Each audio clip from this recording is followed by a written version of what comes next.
Hi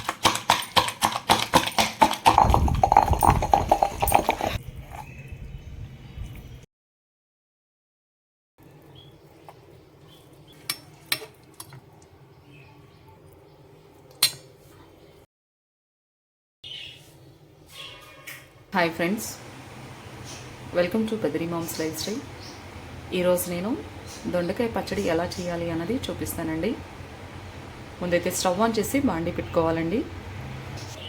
ఇప్పుడైతే కొంచెం oil వేసుకుందామండి. ఇప్పుడు ఆయిల్ పోసిన తర్వాత ఆల్రెడీ కట్ చేసి పెట్టుకున్న దొండకాయలను అయితే వేసుకోవాలండి. సో పచ్చడి చేస్తున్నాను కాబట్టి కొంచెం పండినా కూడా ఏం కాదండి. సో చట్నీలు ఎప్పుడైనా రోటి పచ్చడి చేసుకుంటే చాలా బాగుంటుందండి. సో ఎప్పుడైనా సరే వీలు కుదిరినప్పుడు ఇలా రోటి పచ్చళ్ళు కనుక చేసుకొని తింటే చాలా టేస్టీగా ఉంటుందండి. దొండకాయలు వేసిన తర్వాత ఇలా కలుపుకోవాలండి. నేనైతే ఒక 1/2 కేజీ దొండకాయలు అయితే తీసుకున్నానండి. ఇప్పుడు మూత పెట్టేసుకొని కొంచెంసేపు మగ్గనిద్దామండి. సో ఓపెన్ చేసుకొని ఆల్రెడీ కట్ చేసి పెట్టుకున్న పచ్చిమిర్చిని కూడా వేసుకోవాలండి. సో నేనైతే ఒక 5 పచ్చిమిర్చి అయితే వేసానండి. సో మనం కొంచెం కారం ఎక్కువ తినాలంటే కొంచెం ఎక్కువైనా వేసుకోవచ్చండి. పచ్చిమిర్చి కూడా వేసిన తర్వాత ఇలా కలుపుకోవాలండి. మూత పెట్టేసి ఒక 2 మినిట్స్ మగ్గనిద్దామండి. ఇలా ఒక 2 మినిట్స్ తర్వాత మూత ఓపెన్ చేసి మళ్ళీ ఇదంతా ఇలా కలుపుకోవాలండి. సో ఇప్పుడు ఆల్రెడీ కట్ చేసి పెట్టుకున్న టమాటా కూడా వేసుకోవాలండి. నేనైతే 2 పెద్ద సైజు టమాటాలు అయితే వేసానండి. ఇలా టమాటాలు వేసిన తర్వాత 1 స్పూను జీలకర్ర కూడా వేసుకోవాలండి. అండ్ కొంచెం సాల్ట్ కూడా వేసుకోవాలండి. నేను సాల్ట్ అన్నది మన టేస్ట్కి తగ్గట్టు వేసుకోవాలండి. నేనైతే 1 స్పూన్ సాల్ట్ అయితే వేసానండి. ఇప్పుడు ఇవన్నీ బాగా కలుపుకొని ఇవి మగ్గే వరకు కొంచెం సేపు ఉడకనిద్దామండి.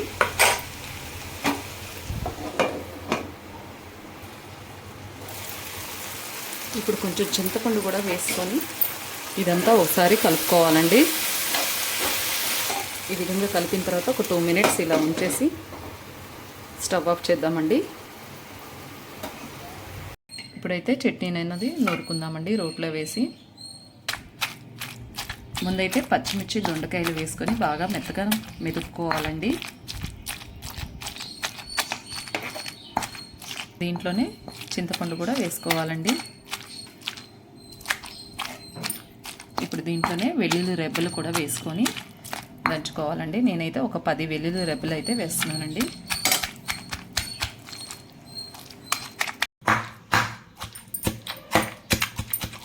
మిక్సీలో కన్నా రోటి పచ్చళ్ళు ఇలా చేసుకొని తింటే చాలా బాగుంటుందండి. వీలు కుదిరినప్పుడైనా ఒకసారి ఇలా రోటి పచ్చళ్ళు చేసుకుంటే నోటికి చాలా రుచిగా ఉంటుంది.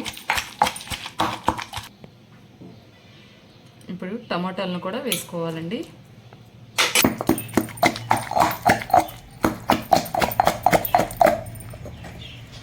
సో కొత్తిమీర కూడా ఉంటే కొత్తిమీర వేసుకోవచ్చండి. నా దగ్గర లేదని నేను కొత్తిమీర వేయలేదు.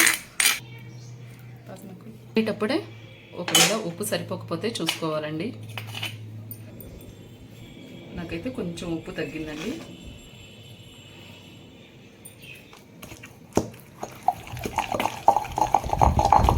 సో ఆల్మోస్ట్ పచ్చడి అయితే కంప్లీట్ అయిపోయిందండి. ఇదంతా ఒక గిన్నెలోకి తీసుకొని ఇప్పుడు పోపు వేసుకుందాము.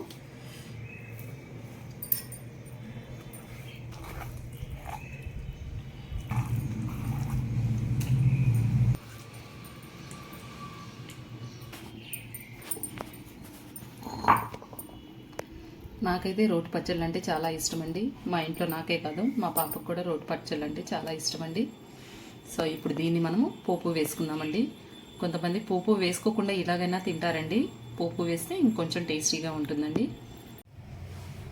ఇప్పుడు పచ్చడి అయితే పోపు పెట్టుకుందామండి. ముందు స్టవ్ ఆన్ చేసి గిన్నె పెట్టుకొని ఆయిల్ పోసుకోవాలండి.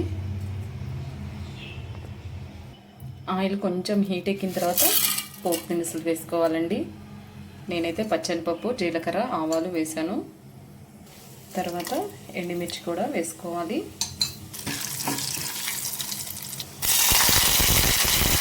కరివేపాకు కూడా వేసుకోవాలండి.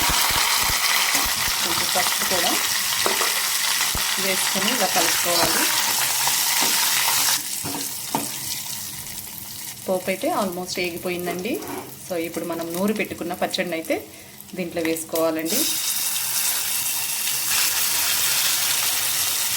ఒక 2 మినిట్స్ ఈ పోపు అంతా పచ్చడికి పట్టే వరకు తిప్పుకోవాలండి.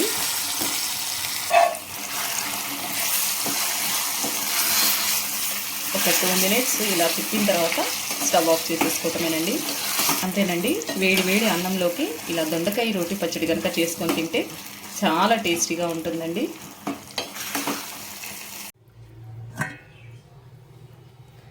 సో ఇప్పుడు వేడి వేడి అన్నంలో కనుక దొండకాయ పచ్చడి వేసుకొని తింటే చాలా టేస్టీగా ఉంటుందండి.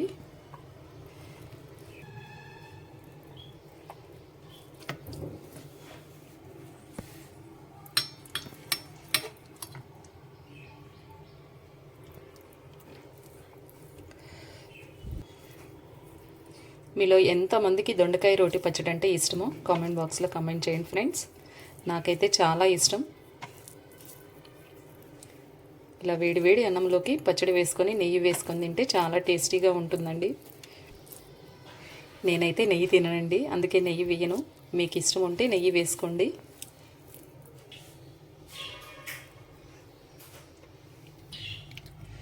చట్నీ అయితే చాలా బాగుందండి. మీకు కనుక ఈ రెసిపీ నచ్చితే లైక్ చేయండి, షేర్ చేయండి, కమెంట్ చేయండి. కొత్తగా మా వీడియోస్ ఎవరైనా చూస్తున్నట్లయితే సబ్స్క్రైబ్ చేసుకోండి friends. Okay, thank you friends.